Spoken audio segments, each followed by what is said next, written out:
Y en este video voy a intentar explicar el problema 9 de equilibrio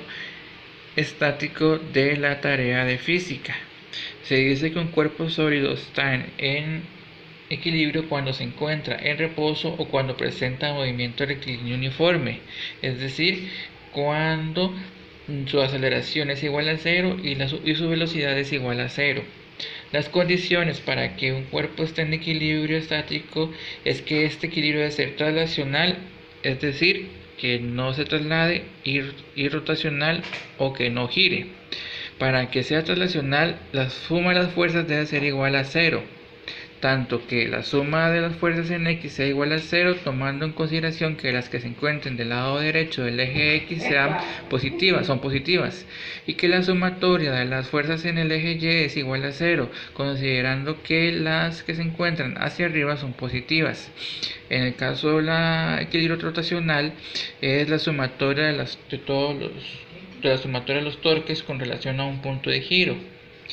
En este caso, como el problema está basado en el equilibrio traslacional, nos vamos a enfocar solamente en estos parámetros. Ahora bien, el problema nos dice que cuando un cuadro cuelga en una pared, si el cuadro tiene una masa de 3 kilogramos y se encuentra en equilibrio estático, ¿cuál es la magnitud de las fuerzas de tensión que hay en los alambres? Aquí vemos la gráfica y vemos que el alambre 1 forma una fuerza de tensión con respecto al cuadro y un ángulo de 45 grados, y que la tensión 2 con respecto al marco del cuadro forma un ángulo de 50 grados. El primer paso para solucionar este tipo de problemas es hacer un diagrama de cuerpo libre. En este trazamos en un plano cartesiano sobre un eje X y un eje Y las tensiones. Estas son fuerzas que tenemos que descomponer, sacar sus componentes rectangulares, los cuales los trazamos con líneas puntiagudas. Y tenemos que la tensión 1 en el eje X viene dado por la tensión de 1 por el coseno de 45, y que la tensión 1 en el Y viene dado por la tensión 1 por el seno de 45. En tanto que la tensión 2 en el eje X viene dado por la razón de tensión 2 por el coseno de 50. Y asimismo la fuerza en el eje Y viene dado por la razón de tensión 2 por el seno de 50. Después de esto, aplicamos la primera condición de equilibrio a fin de hallar las tensiones desconocidas de las cuerdas. Entonces, como el cuadro se mantiene en estado estático, la suma de las fuerzas tanto en X y en Y es igual a 0, y obtenemos dos fórmulas.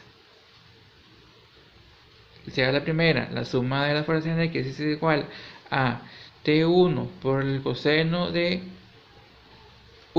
ángulo 1 más menos T2 por el coseno del ángulo 2 igual a 0. Aquí tenemos que esta razón es negativa porque si vemos el diagrama vemos que se encuentra del lado izquierdo del eje X, y como se dijo al inicio, los que se encuentran del lado izquierdo se consideran fuerzas negativas, por eso lleva el signo negativo.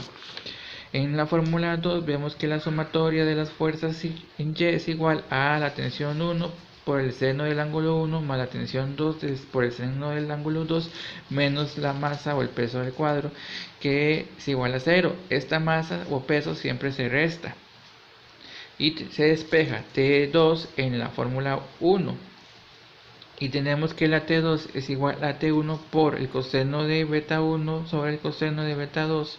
y se sustituye en la fórmula 2. Entonces tenemos que T1 por seno de beta 1 más T1 por coseno de 1 sobre coseno de beta 2 es igual a seno de beta 2 menos la masa, y se despeja. Tenemos entonces que T1 por el seno de beta 1 más coseno de beta 1 sobre coseno de beta 2 por seno de beta 2 es igual a la masa. Entonces